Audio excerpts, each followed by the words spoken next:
How to change username on Instagram on PC. Hi guys, in this video I'm going to show you step by step that how you can change your username on Instagram PC. So let's dive in.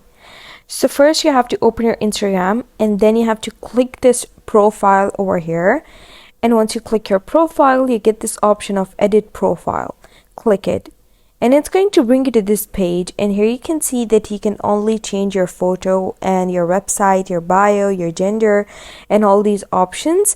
But to change your username you have to click the see more in account center, and it's going to bring you to this page, and here you have to just click your profile over here, and then you have this username option over here. Just click it over here and then you can just change your username. You can see my Instagram username over here. I'm just going to click it, and then you can just remove this username and choose a new one and then click done.